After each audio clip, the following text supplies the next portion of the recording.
Salam keluarga Malaysia. Berita perdana Selasa 2 Ogos 2022. Saya Hazel Desmond. Dan juga saya Ivan Toh. Terima kasih kerana memilih berita perdana. Kita lihat dahulu paparan utama malam ini. Amerika Syarikat Malaysia akan terus berkukuh kerjasama keselamatan dan kemakmuran ekonomi.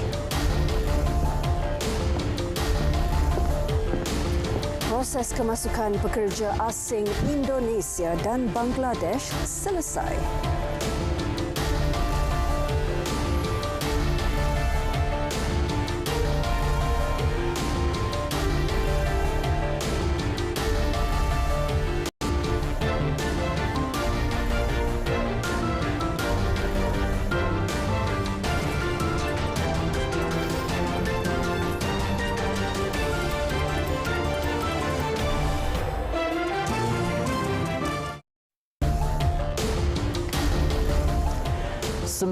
Sembilan projek dan program penyelidikan dan pembangunan serta pengkomersialan dan inovasi dengan kos berjumlah 5.6 bilion ringgit diluluskan. Keperluan itu bagi menyokong pembangunan inovasi di Malaysia sepanjang tempoh 2021 hingga 2022 di bawah rancangan Malaysia ke-12.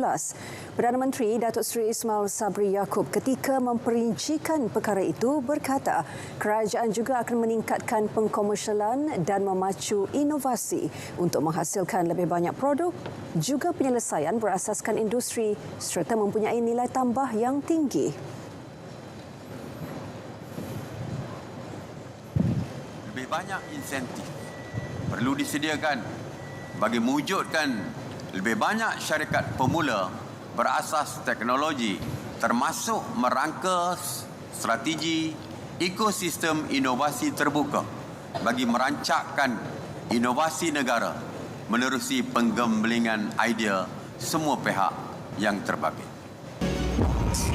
Berucap merasmikan Persidangan Inovasi Malaysia 2022 di Ibu Negara, Perdana Menteri berkata Kementerian Sains, Teknologi dan Inovasi serta Akademi Sains Malaysia sedang membangunkan Malaysian Open Science Platform untuk mempergiatkan perkongsian data antara penyelidik dan industri.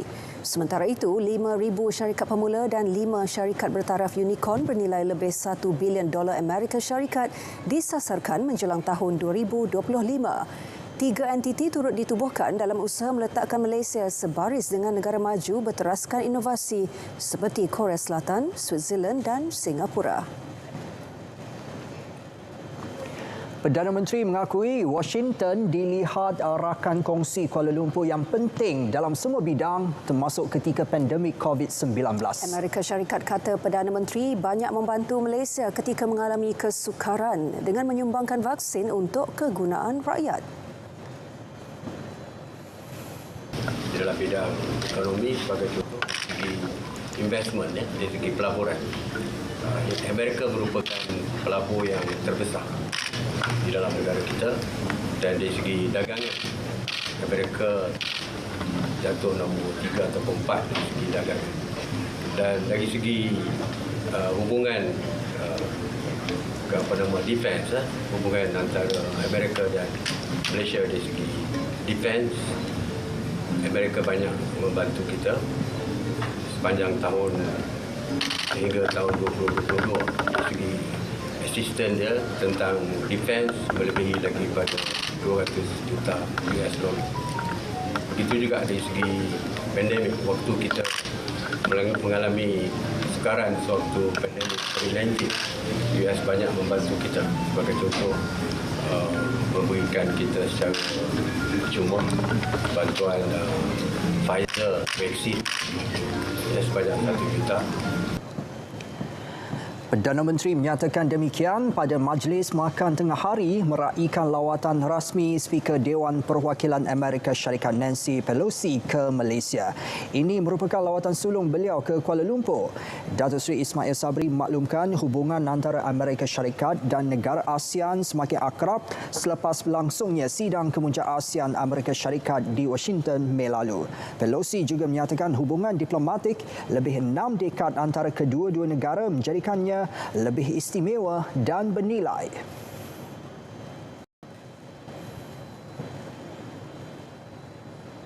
to hear from you, to learn from you, to pay our respects, to share our values, and to collaborate more closely. Malaysia is very important. We've had over 60 years of relationship between the United States and Malaysia. We value that relationship. We come to, as I say, pay our respects and learn about security, how we work together on security, on economic prosperity, and on governance, whether it's COVID, whether it's climate change, many issues that we should discuss at a meeting. Pada April 2014, hubungan diplomatik Washington-Kuala Lumpur dinaik taraf kepada perkongsian komprehensif.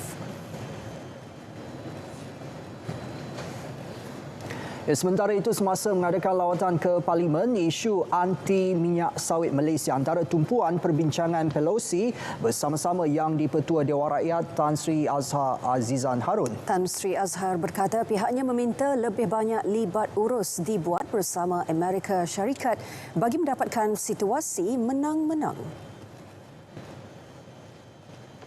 Kelapa sawit yang telah sekian lama menjadi isu yang agak kontroversi di antara Malaysia dan United States of America, dan kita ingin mencari jalan untuk mengadakan lebih engagement di antara dua kerajaan mengenai isu kelapa sawit ini. Saya tekankan bahawa Malaysia tidak ada apa-apa yang hendak disembunyikan mengenai tuduhan-tuduhan yang dilemparkan terhadap industri kelapa sawit. Selain itu, penilaian laporan Jabatan Negara Amerika Syarikat JNAS mengenai pemerdagangan orang juga antara yang dibangkitkan dalam pertemuan berkenaan. Begitu juga isu global berkaitan kelestarian alam sekitar dan keselamatan makanan. Kerajaan bertekad menambah baik penguatkuasaan, meningkatkan pendawaan serta memperkasa pelindungan kepada mangsa pemerdagangan orang dan membanteras jenayah pemerdagangan manusia. Dan bagi memastikan keberkesanan tindakan itu, perkongsian maklumat daripada pertubuhan bukan kerajaan, NGO, pertubuhan masyarakat sivil, CSO, rakyat serta media amat diperlukan. Menjelaskan perkara itu, Menteri Dalam Negeri Datuk Seri Hamzah Zainuddin berkata ia memandangkan sifat jenayah dan modus operandi jenayah pemerdagangan orang yang licik dan berubah-ubah. Pihak berkenaan boleh membantu kerajaan dalam melaksanakan program pelindungan serta sokongan kepada mangsa serta melaksanakan program pencegahan bagi memberi kesedaran kepada umum mengenai jenayah berkenaan. Beliau berkata demikian ketika sesi penerangan laporan Jabatan Negara Amerika Syarikat JNAS mengenai pemerdagangan orang tahun 2022 menurut usul di bawah Peraturan Mesyuarat 14/1 pada sidang Dewan Rakyat. Laporan JNAS mengenai pemerdagangan orang merupakan penilaian peringkat global yang dilakukan Amerika Syarikat terhadap 188 negara dalam aspek penguatkuasaan dan pendawaan, pencegahan serta pelindungan. Malaysia dinilai berada pada kedudukan tahap 3 pada tahun 2022. Kementerian Sumber Manusia telah menyelesaikan segala proses kemasukan pekerja asing terutamanya daripada Indonesia dan Bangladesh.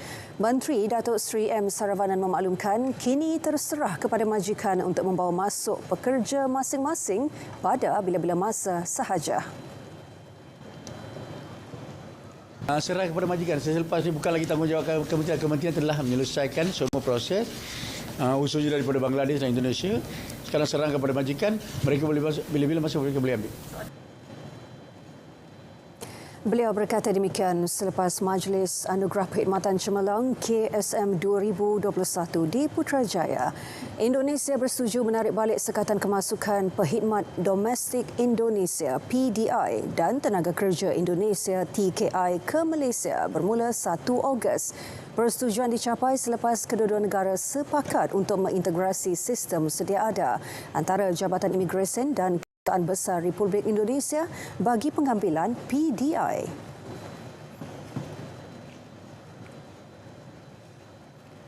Rang Undang-Undang RUU Kawalan Produk Tembakau dan Merokok 2022 dirujuk ke Jawatankuasa Pilihan Khas Parlimen untuk membuat show-show penambahbaikan. Menurut Menteri Kesihatan Khairi Jamaluddin, jawatankuasa itu perlu menyediakan penyata cadangan penambahbaikan RUU itu dalam tempoh sebulan. Namun dalam tempoh boleh dilanjutkan sekiranya perlu dan tidak melebihi tarikh hari pertama persidangan mesyuarat ketiga penggal kelima Parlimen ke-14 yang akan datang.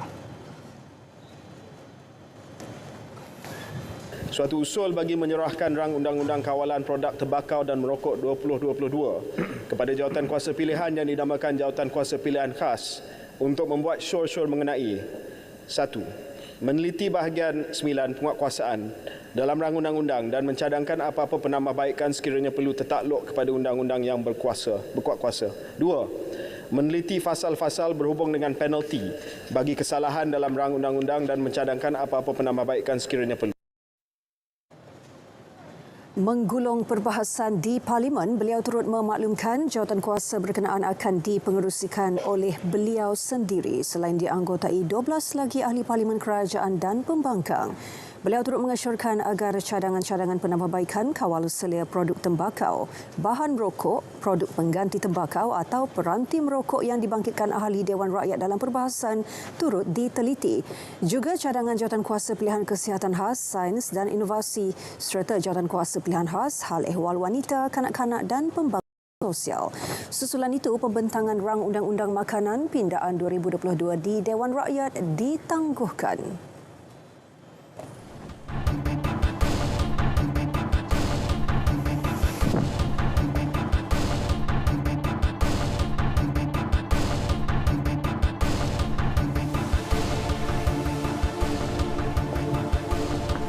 Persidangan Inovasi Malaysia 2022 diharap menjadi titik permulaan dalam usaha memacu inovasi sebagai pemangkin pertumbuhan ekonomi negara dalam pelbagai sektor.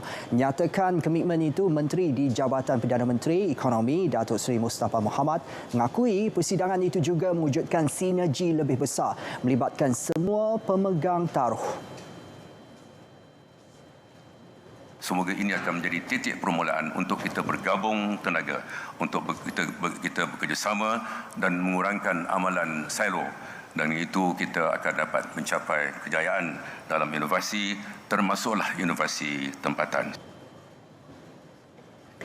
Sejak penubuhan RMU, 26 sesi libat urus telah dianjurkan melibatkan 700 pemegang taruh antaranya penyelidik, kementerian dan agensi, institusi pengajian tinggi awam dan swasta.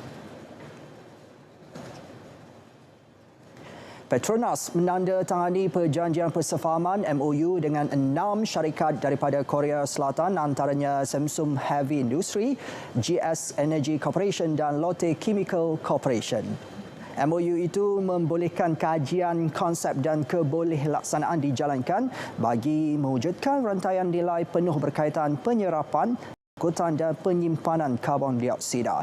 Menerusi kenyataan kerjasama tersebut, sebahagian usaha syarikat untuk membina portfolio yang mampan dengan penyelesaian inovatif. Seterusnya menyokong peralihan kepada masa depan rendah karbon melalui kerjasama dengan rakan kongsi industri.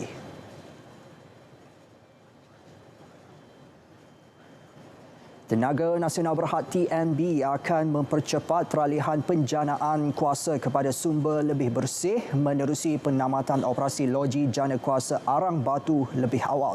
Buat permulaan, syarikat itu berhasrat untuk menamatkan operasi loji jana kuasa Kapa Energy Ventures KEV setahun lebih awal dari tempoh yang ditetapkan iaitu 2031. Presiden dan Ketua Pegawai Eksekutifnya Datuk Baharudin dalam kenyataan maklumkan loji jana kuasa akan terus diperkasakan dengan teknologi hijau baharu di samping menjalin perkongsian dengan syarikat teknologi. TNB sedang meneroka peluang kerjasama dengan rakan strategik yang mampu menyediakan teknologi, keupayaan dan sinergi modal untuk mengukuhkan TNB Power Generations yang berhad GenCo.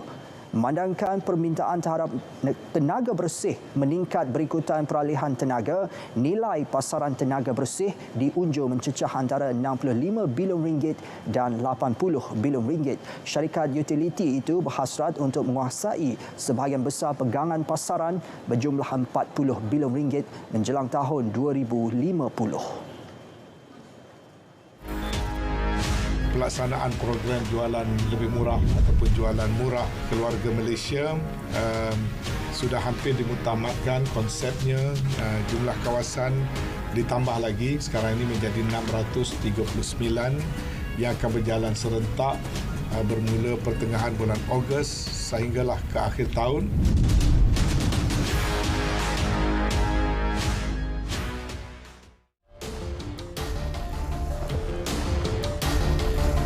132 laporan polis berhubung kes penipuan pakej menunaikan ibadah haji dan umrah menggunakan visa Furada dicatatkan setakat Ahad lepas melibatkan kerugian lebih 5.6 juta ringgit. Setiausaha Polis Malaysia, Datuk Nur Rusiah Muhammad Saaduddin memaklumkan laporan yang diterima membabitkan 336 individu mangsa penipuan 3 syarikat pelancongan swasta. Kuala Lumpur mencatatkan bilangan laporan tertinggi iaitu 52, diikuti Selangor dengan 33 laporan.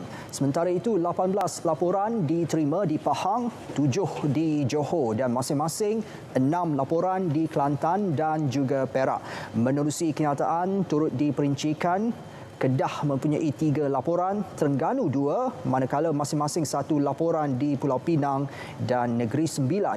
23 kertas siasatan telah dibuka dengan 5 daripadanya telah lengkap dan akan dirujuk ke Jabatan Peguam Negara untuk arahan selanjutnya. 7 Julai lepas, kira-kira 380 bakal jemaah haji yang menggunakan visa Furada terkandas di lapangan terbang antarabangsa Kuala Lumpur KLIA dipercayai menjadi mangsa penipuan agensi pelancongan swasta.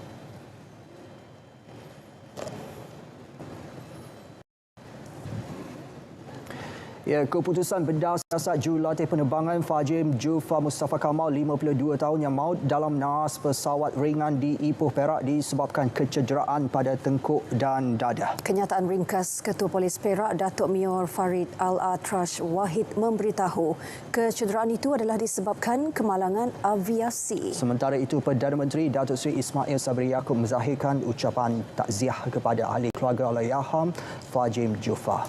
Datuk Seri Ismail Sabri itu mendoakan agar seorang lagi jurulatih penerbangan Muhammad Din Fikri Zainal Abidin 62 tahun yang cedera dalam nahas sama akan kesembuhan segera. Dalam insiden semalam, pesawat ringan Piper 28 terhempas di tepi jalan raya berhampiran Sungai Rokam, Medan Gopeng, meragut nyawa Fajim Jufa yang berasal dari Semenyih, Selangor. Manakala Muhammad Din Fikri dari Bukit Damansara, Kuala Lumpur, cedera.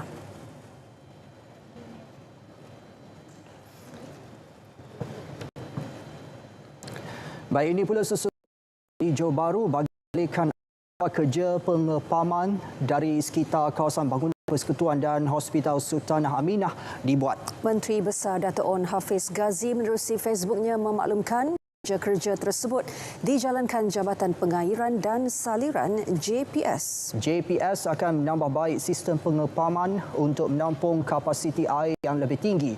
Beliau difahamkan hujan lebat hari ini lebih daripada kebiasaan mencecah hampir 100 mm berbanding paras biasa 20 mm. Paras air pasang juga tinggi iaitu sekitar 1.15 meter menyebabkan air hujan tidak dapat mengalir ke laut. Dalam pada itu 20 anggota Angkatan Pertahanan Awam APM Johor digerakkan ke Kampung Baru Muhammad Amin, Johor Bahru. Pemantauan dibuat secara berterusan bagi memastikan kawasan perumahan selamat didiami. Memujuk penduduk untuk berpindah awal supaya lebih mudah dan juga lebih selamat bagi mereka jikalau cuaca bertambah buruk.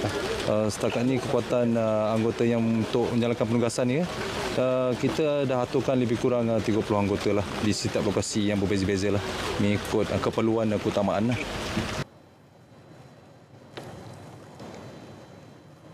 Petang tadi, 4 buah rumah berpenghuni di Kampung Baru Muhammad Amin dinaiki air. Penduduk yang ditemui maklumkan paras air naik dengan pantas apabila hujan lebat sejak pukul 12 tengah hari tadi.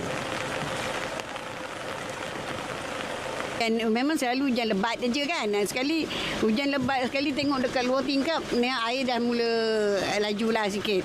Jadi kita kemas jugalah. Lepas tu sekejap aja terus dah masuk dalam rumah. Dia cepat. Dah mula surut lah. Dah mula surut. Tinjauan di Jalan Yahya Awal, Jalan Air Molek dan sekitar Hospital Sultanah Aminah mendapati air banjir telah surut. Orang ramai dilihat membantu membuang air yang bertakung di dalam kereta. Manakala lori tunda juga kelihatan menarik kereta-kereta yang rosak selepas dimasuki air banjir.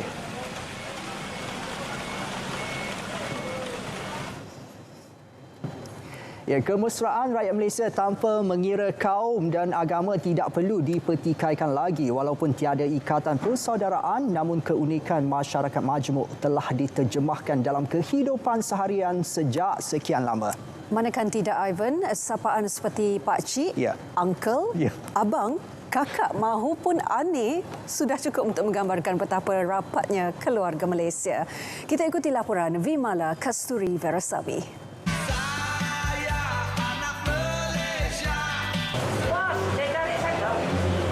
Bos, nak makan ni satu roti canai boleh tak? Okay, so kalau misalnya kalau jumpa yang Indian, memang saya akan panggil aunty or uncle lah untuk tanya apa-apa untuk beli barang. Kita sebagai rakyat Malaysia pastinya mencintai dan menggunakan bahasa kebangsaan dengan tepat dan betul dalam urusan rasmi. Dalam pergaulan seharian pula, rakyat Malaysia secara automatik menjadi unik dengan menggunakan gelaran mesra atau sapaan persaudaraan. Basically kita Malaysia ni memang terkenal dengan kita punya friendliness kan. So I rasa macam family. Mostly macam rasa macam family. We call them makcik or akak like that. Abang like that. I feel it's normal. It's very general here lah. For them also it's okay, I think. So usually for Malay ethnic friends or even whoever that we meet, like we used to call like maci, pakcik, even ato. Itulah keunikan Malaysia memanggil seseorang dengan gelaran keluarga. Panggilan seperti itu menunjukkan kemesraan dan budi bahasa antara satu sama lain tanpa mengira kaum dan agama. Kedai mama saya panggil bos je lah. Sama juga saya panggil bos. Kadang-kadang panggil ni datang macam tu lah. Selalu kita memang macam tu je kan. Kita pun rasa gembira lah. Tak adalah customer datang macam orang panggil guna mulut ke woi. Tak adalah macam tu. Semua datang macam hormat jugalah. Macam orang Tamil ke orang Melayu pun panggil nah order macam roti canai owner, teh tarik owner macam tu juga. Panggilan mesra ini pastinya menjadi jambatan untuk memupuk semangat perpaduan sekaligus dihargai keluarga Malaysia. Vimala Kasturi Veerasabi, RTM. Warga kerja RTM perlu lebih menyebarluaskan maklumat sahih agar rakyat memahami situasi sebenar inflasi yang dihadapi. Ini bagi usaha membantu keluarga Malaysia mendepani cabaran peningkatan kos sara hidup, khususnya melalui pasukan khas jihad tangani inflasi. Jelas Ketua Pengarah Penyiaran Malaysia, Datuk Cik Roslan Cik Daud, RTM berperanan besar sebagai penghubung antara rakyat dan kerajaan bagi mengelakkan timbulnya persepsi negatif antara kerajaan dan rakyat. Kita ada keluarkan kapsul-kapsul yang kita siarkan melalui TV1 supaya masyarakat mendapat penjelasan yang betul, maklumat yang kita kemukakan dalam masa yang singkat, yang pendek.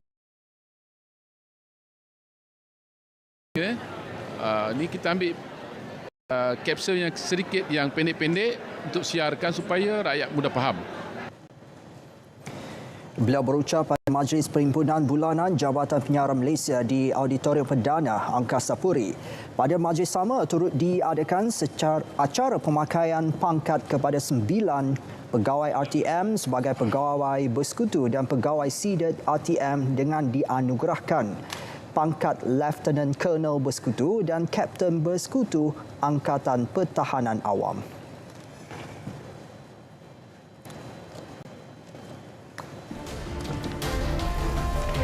Kita ke edisi sukan. Rakan penyampai Azam, jika sudah bersedia teruskan.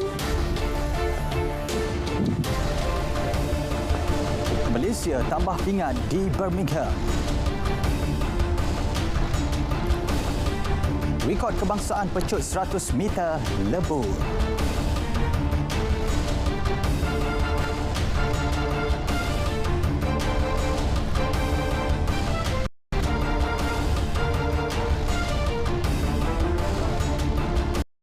Ivan Hazel, terima kasih. Assalamualaikum dan salam sukan buat semua.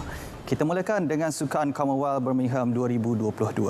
Pasukan bowling padang negara menyumbangkan 1 pingat hari ini menerusi acara perseorangan wanita. Pemain berpengalaman Siti Zalina Ahmad menewaskan wakil Norfolk Island, Shea Wilson pada aksi penentuan gangsa. Ia merupakan pingat individu pertamanya dalam tempoh 16 tahun. Dalam saingan tersebut, atlet kebangsaan berusia 43 tahun itu bangkit menewaskan Shea Wilson dengan keputusan 21-10 untuk meraih gangsa di Victoria Park, Leamington Spa. Terdahulu pada saingan separuh akhir, Siti Zalina tumpas kepada pemain dari Guernsey, Lucy Bear 15-21. Pingat emas acara berkenaan dimenangi pemain Australia, Alan Ryan. Pencapaian terbaik bagi Siti Zalina dalam acara individu di Sukan Commonwealth adalah sewaktu memenangi kejuaraan single pada edisi 2002 di Manchester, England sebelum mempertahankan gelaran tersebut pada edisi 2006 di Melbourne, Australia.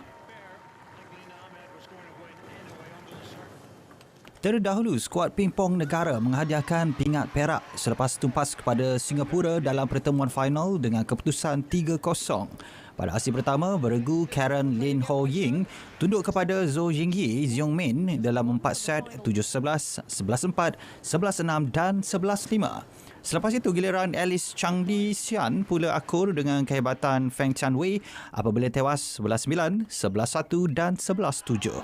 Singapura kemudian memastikan pingat emas milik mereka apabila Zheng Jian mengatasi Ho Ying 11-3, 11-4, 8-11 dan 11-5. Ini kali kedua skuad wanita negara memenangi pingat perak di Sukan Commonwealth selepas di Glasgow 2014 juga tewas kepada Singapura.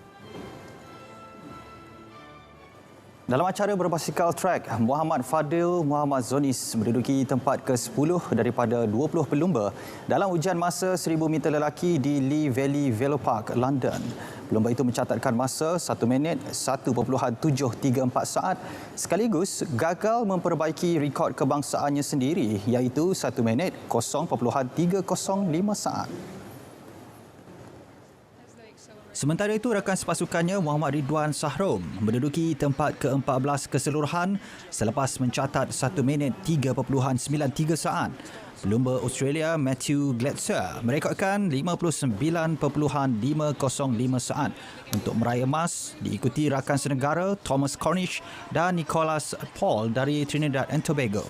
Dalam pada itu, 2 pelumba wanita negara Anis Amira Rosidi dan bintang semakin meningkat Nurul Izzah Izzati Muhammad Asri tersingkir seawal pusingan pertama acara Kirin.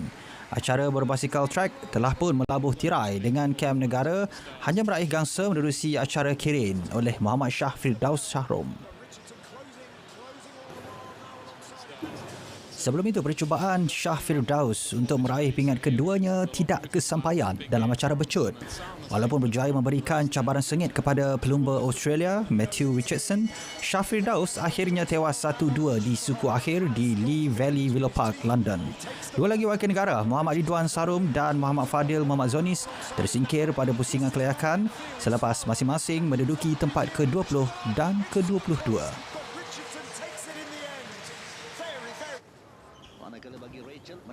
Hari ini juga berlangsung acara squash yang mana menyaksikan wakil perseorangan wanita Rachel Arnold tersingkir di suku akhir.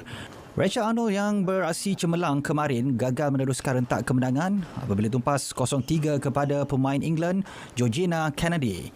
Pemain negara yang berada di ranking ke-43 dunia itu gagal menandingi pemain tuan rumah yang menghuni ranking ke-8 dunia apabila tumpas 4-11, 2-11 dan 1-11. Dalam kategori perseorangan lelaki, seorang lagi wakil negara, Eng Ian Yao juga terkandas di suku akhir. Ian Yao yang berada di ranking ke-27 dunia tewas kepada pemain ranking ke-7 dunia dari Wales, Joel McKinn, 4-11, 11-9, 3-11 dan 9-11. PC skuad negara memburu kilauan pingat akan diteruskan skuad badminton berpasukan campuran yang akan berdepan India di final awal pagi esok. Pingat sudah dalam genggaman, cuma kesungguhan ditampilkan pemain negara akan menentukan sama ada emas atau perak yang akan diraih. Bekas jaga badminton negara Roslyn Hashim menuntut pemain memberikan segalanya kerana cuma India lawan sebenar buat Malaysia dalam acara berpasukan campuran.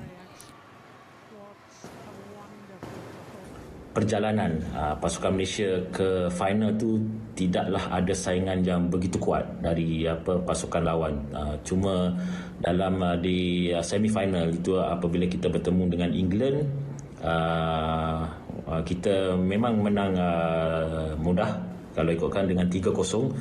Cuma itu saja saingan yang sedikit kuat berbanding dengan pasukan-pasukan lawan yang lain. Roslyn berharap pemain berpengalaman termasuk gantingan Aaron Chia, Soh Woo Yik serta pemain muda Eng Zi Yung fokus sepenuhnya untuk memberi kutipan pingat terbaik buat negara. Malaysia tidak berdepan banyak masalah untuk mara ke final selepas bergelar juara kumpulan D dan mara ke final selepas melepasi cabaran Sri Lanka dan England pada suku dan separuh akhir. Dan berikut adalah carta kutipan pingat 10 negara teratas di Sukan Commonwealth 2022 setakat pukul 8 malam.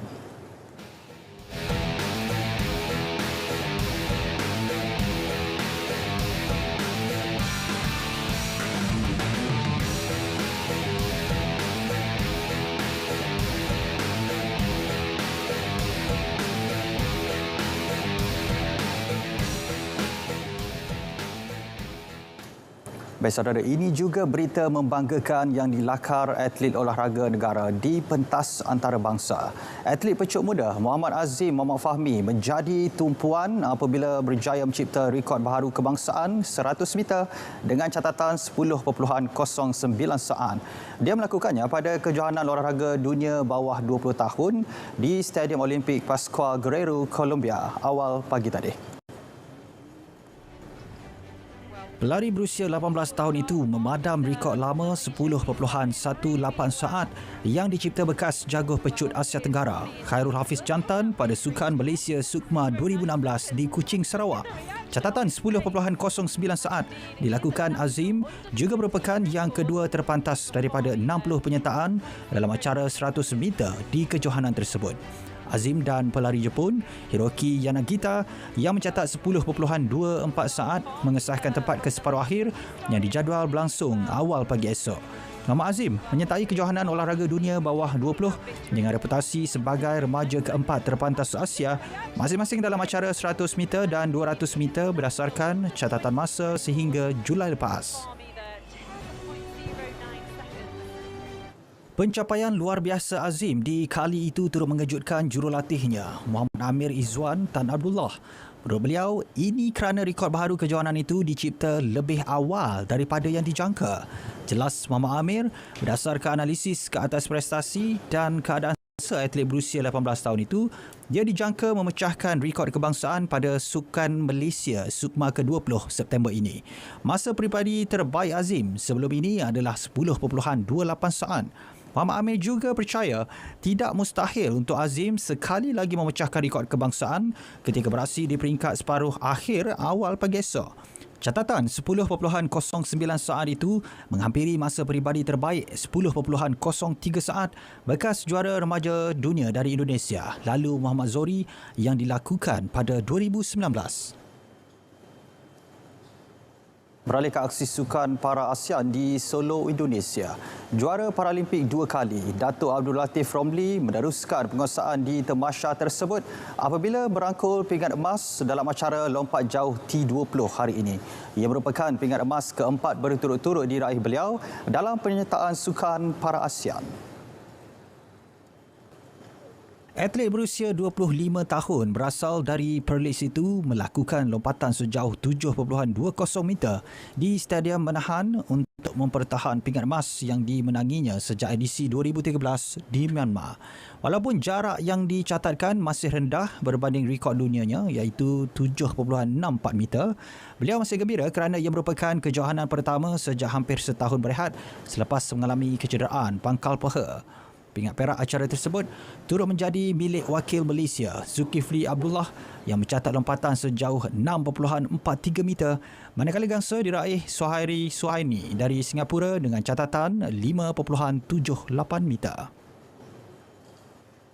Kita ke Sukan Universiti ASEAN AUG Thailand 2022. Skuad Taekwondo berjaya merealisasikan sasaran 35 pingat emas berusi Nur Hidayah Abdul Karim dalam acara Taekwondo Pomse Individu Wanita. Lebih manis, emas berkenaan adalah emas sulung skuad Taekwondo di Temasya ini selepas 20 edisi. Nur Hidayah memperagakan 2 rutin dengan kemas untuk melakar catatan mata tertinggi keseluruhan 8.383, menewaskan wakil tuan rumah Thailand dengan perbezaan 0.033 mata. Kita dah train lama sangat untuk game ni. Even before ni kita tak stop game back to back daripada World Championship pergi SEA Games, sambung pula ni, after this sambung pula Sukip, so memang tak ada rest. So rasa sangat-sangat happy, rasa sangat-sangat berbaloi lah. Selain itu, Taekwondo turut menambah 2 pingat perak menerusi kategori Pomse individu lelaki dan Pomse campuran.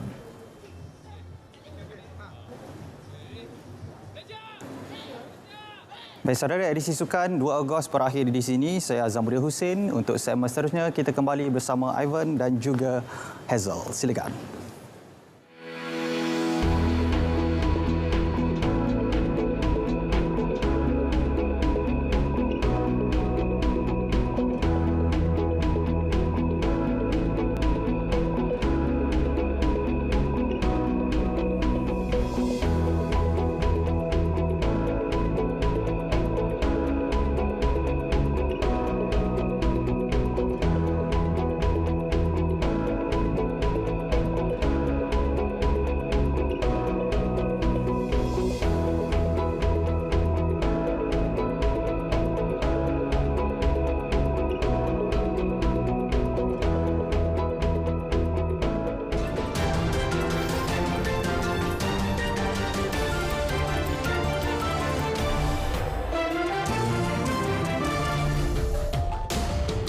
Aksi tukar tayar pada kenderaan yang sedang bergerak berjaya pecah rekod dunia. Baik, kita saksikan dalam paparan hashtag.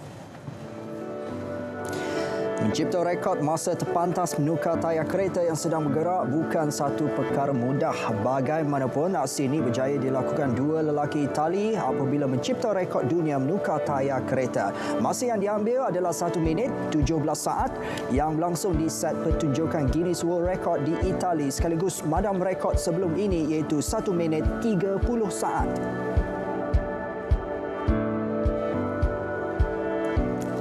Mustafa Jamil, seorang penduduk dari Bandipura di Lembah Gers, Kashmir, mempamerkan hasil kaligrafi Al-Quran di atas lembaran kertas sepanjang 500 meter. Dia menghasilkan karya tersebut di atas kertas selebar 14.5 inci dalam tempoh 7 bulan.